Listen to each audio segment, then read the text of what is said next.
अल्लाह उसने यूसुफ पे कटी मिस्र में गश्ते जना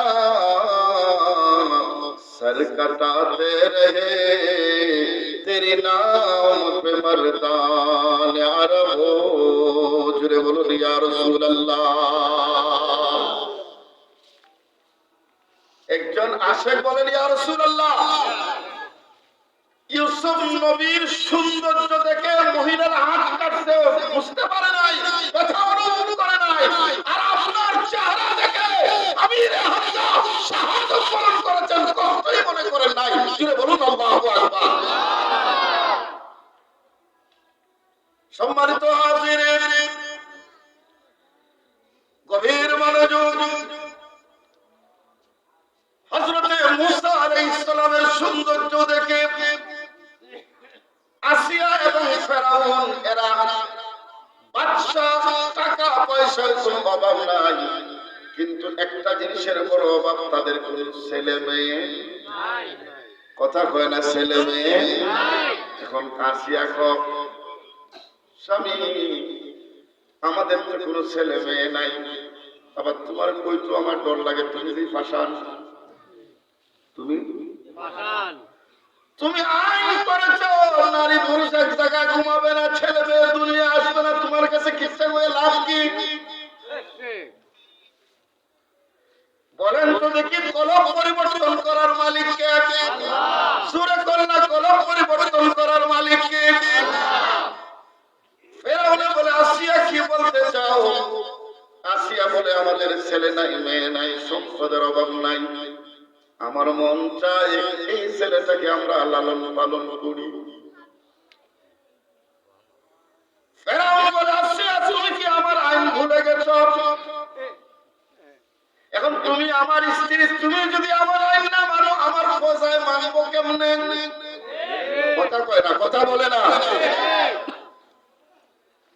এখন এই ফেরাউনের যুক্তি কাটনের দরকার আছে না নাই আমরার মারা আমাদের বোনেদের মাথার বুদ্ধি আছে না নাই বুদ্ধি বড় শিকন বুদ্ধি শিকন আরো জোরে কেমনে একটা ওয়াজ করো লাগবে ওয়াজ তো লাগবে ইব্রাহিম আলাইহিস সালাম ইসমাইল আর তার পুত্র ইসমাইল তার স্ত্রীকে দেখার জন্য মক্কা শরীফ গেছে ফিলিস্তিন থেকে যাওয়ার সময় ওনার স্ত্রী সারা বলছে তুমি যাইবা শর্ত একটা কিতাব তুমি তোমার গুড়ের থেকে নাম দাঁড় যা করবা গুড়ের উপর বইয়া কথাবার্তা যা করো গুড়ের উপর কিন্তু গুড়ের থেকে পাওয়া জমিল লাগাইছে এটা যদি পারো যাও আর যদি না পারো যাইও না এখন ইব্রাহিম আলাইহিস সালাম বলে ঠিক আছে অন্তত চোখটা যদি আমার ছেলেটা দিকে অন্তত অন্তরটা কথা বলতে বা অন্তরটা এই তীব্র আকাঙ্ক্ষা বাসনা নিয়ে ইব্রাহিম নবী ফিলিস্তিন থেকে বহু কষ্ট করে সফর করে মক্কায় গেলেন ইসমাইলের ঘরের দরজার সামনে দাঁড়িয়ে ডাক দিলেন একটা মহিলা বের হয়ে বলল ইসমাইল ঘরে নাই শিকারে গিয়েছে কোথায় গিয়েছে কখন আসবে আস্তে আস্তে সন্ধ্যা হবে ইব্রাহিম আলাইহিস সালাম চিন্তা করলেন আমাকে তো ফিরে যেতে হবে আমার নসিবে মনে হয় আর ইসমাইলকে দেখার সুযোগ হবে না তিনি জিজ্ঞেস করলেন মা আপনাদের সংসার কেমন চলছে ওই মহিলা জবাব দিল আল্লাহ আমাদেরকে বড় ভালো রেখেছেন সুন্দর রেখেছেন আমাদের রিজিকের কোনো অভাব নাই আরো জোরে স্ত্রী যদি সবরখানি হয় ধৈর্যশীল হয় অল্পতে সন্তুষ্ট হয় ওই ঘরটা জান্নাতি ঘর আর যদি আল্লাহ মাশাআল্লাহ অভিগঞ্জের মার্কেট পুরোটাও বাজার ফেলে দেওয়ার পরও আমার বুঝতা দিতে না কি জীবন শেষ মাতো না ভাই এরকম মাঝে মাঝে আসে না নি সবাই জানে মাঝে মাঝে থাকে গভীর মনোযোগ উচিত স্বামী সংসার জীবনের জন্য কি পরিমাণ কষ্ট করে। কথা বললাম, স্বামীরও বোঝা উচিত স্ত্রী ছেলে মেয়েকে খাবার দাবারের জন্য, তাদের জীবন চালানোর জন্য কি পরিমাণ রান্না বান্নায় বিভিন্ন সংসার কাজের কষ্ট আমাদের মাদের আসে না নাই। কথা লম্বা হয়ে যাবে, আমি সেদিকে যাব না। শুধু একটা কথাই বলবো, মা, সংসার জীবন সুখ আরাম আয়েশ ভালো মন্দ সব মিলাই জীবন। অতএব সব সময় শুকরগুজার হবেন, আল্লাহর উপর ভরসা করবেন, স্বামীর উপর তহমত দিবেন না, বদনাম দিবেন না। খুশি হবেন কে? জোরে বলেন না, খুশি হবেন কে? সম্মানিত হাজিরিন, ইসমাঈলের স্ত্রী জবাব দিল, ওগো মুসাফির, আমাদের কোনো কষ্ট নাই, আমরা বড় আরামে আছি। ইব্রাহিম বললেন, মা, আমি চলে যাব, আমি আর দাঁড়াতে পারবো না। এখন ওই মহিলা বলে, বাবা, আপনি কে আমি তো জানি না, কিন্তু আপনার চেহারা বড় সুন্দর, বড় মায়াবী। ও মুসাফির, আমার স্বামী যখন আসে আপনার কথা শুনবেন, তখন যদি তিনি শুনেন আমি আপনাকে কোনো কিছু খাবার না দিয়ে বিদায় করে দিয়েছি, আমাকে তিনি গালি দিবেন, বকা দিবেন, মেহেরবানি করে আমার ঘরে একটু আসেন, আমার যা আছে তা দিয়ে আপনাকে মেহমানদারি করাবো। ইব্রাহিম নবীর শর্ত কি? ঘুরার থেকে না মন যাইব নয়াকার। নবী ওয়াদা রাখে না, ওয়াদা ভাঙ্গে। আর আমরা যাও করো করো। সম্মানিত হাজিরিন, ইব্রাহিম নবীর চোখের কোণা ভিজে গিয়ে বলে, মাগো, আমারও মন চায় তোমার ঘরে বিশ্রাম নেওয়ার জন্য। কারণ ইব্রাহিম নবী পরিচয় দেয় না, পরিচয় না দিয়ে বুঝতে চায় পুত্রবধূটা কত সুন্দর। তিনি নসিহত করে বলে গিয়েছিলেন। পুত্রবধূ জিজ্ঞেস করেছিল, মুসাফির, আপনি চলে যাবেন, আপনি কি কিছু নসিহত পান? আমি কি আমার স্বামীর কিছু বলবো? তখন ইব্রাহিম নবী বলছিলেন, তুমি তোমার স্বামীর একটা কথাই বলবা, যে এবার তার ঘরের চৌকাঠটা বড় দামি, এটা যেন সে পরিবর্তন না করে। আরো জোরে বলো না, সুবহানাল্লাহ। ঘরের চৌকাঠটা কি দামি, এটা যেন সে বদলায় না। খালি কথাটা কইল। হযরত ইব্রাহিম বললেন, মাগো, আমার মন চায় তোমার ঘরে মেহমান হতে, কিন্তু আমি তো একটা কঠিন শর্তের মধ্যে পড়ে গিয়েছি। ওই মহিলা বলে, কি শর্ত? শর্ত হচ্ছে আমার স্ত্রী আমাকে বলেছে আমি যেন ঘোড়া থেকে পাটা মাটিতে না লাগাই। এইটার মশলা মশলা আছে।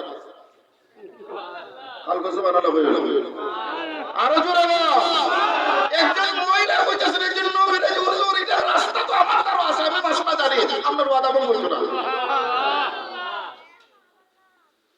ইব্রাহিম কি থাকো কারো দেখ কইলা কইছি আমি দেখাই ওইও বিক্রি করছে কিনা জানেননি। একটা পাথর আনছে বড়, আইনা পাউডার পাথরটা পাথরটা রাখছে। রাখিয়া বাবা আপনি পাউডার পাথর রাখো, আমার ঘরে হাওয়া হইব, আপনার স্ত্রীর কথা।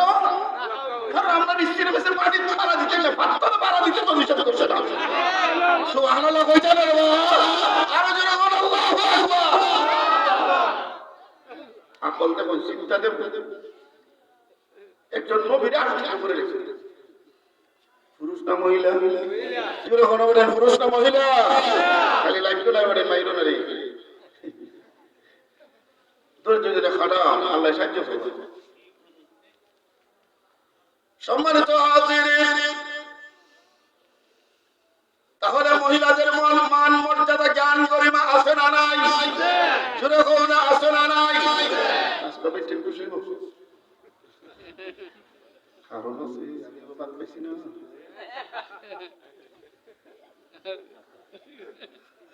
সম্মানিত হাজিরিন, জোরে বলো বলেন মারহাবা।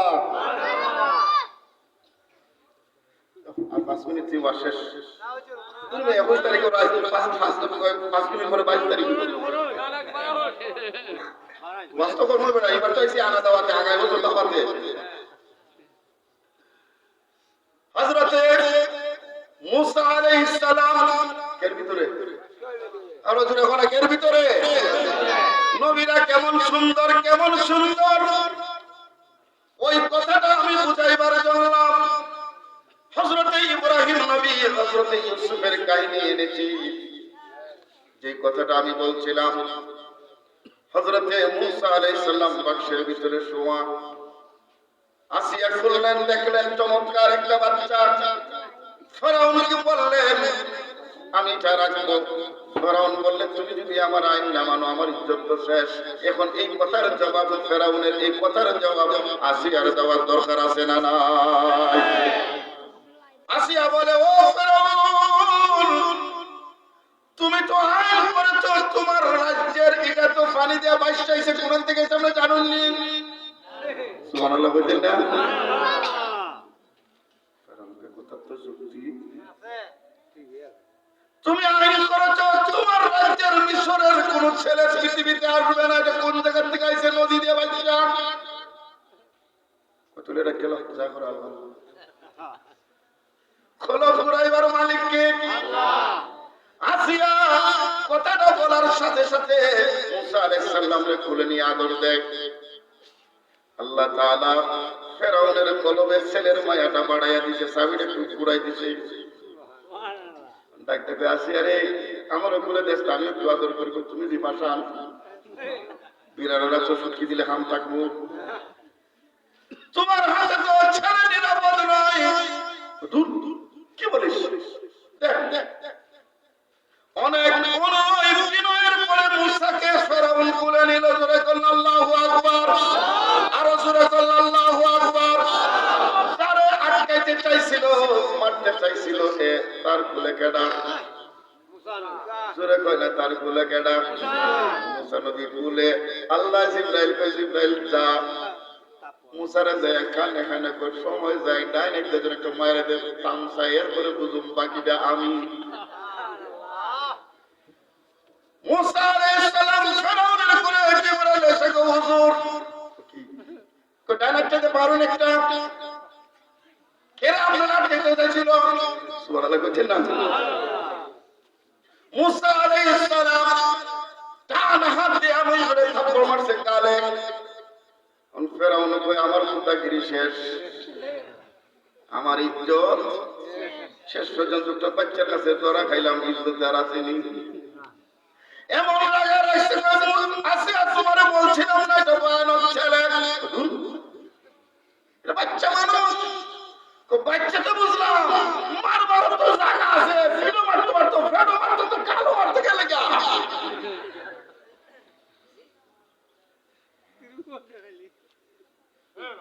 কালো মারতে গেলে গা, কারণ পুরা শরীরের মধ্যে সবচেয়ে দাম হয়েছে মানুষের কি কথা বল না। তাও এটা বাদশা বাবা, বাদশা নয়, জানা রাব্বুকুমুল আলা, আমি মিশরের সবচেয়ে বড় খোদা। জোরে বলেন নাউজুবিল্লাহি মিন যালিক। খোদার গাল আল্লাহ মারতে থাপড়া, ইজ্জত শেষ। সম্মানিত হাজিরিন, তাহলে আল্লাহ পাক যাকে হেফাজত করেন, আল্লাহ তাআলা যাকে হেদায়েত করেন, দুনিয়ার কোনো মানুষ তাকে গোমরাহ করতে পারে না। অন্যদিন আসলে আমি সেদিকে যাব। এবার আসেন, আমার নবীজি জুব্বা মোবারক দিয়েছেন আপন চাচির গায়ে। ওইদিকে হযরত ইউসুফের মহব্বতে সুবহানাল্লাহ জোরে কাঁদতে কাঁদতে কাঁদতে কাঁদতে হযরত ইউসুফ আলাইহিস সালামের বিরহে কাঁদতে কাঁদতে ইয়াকুব আলাইহিস সালামের চোখের পর্দাটা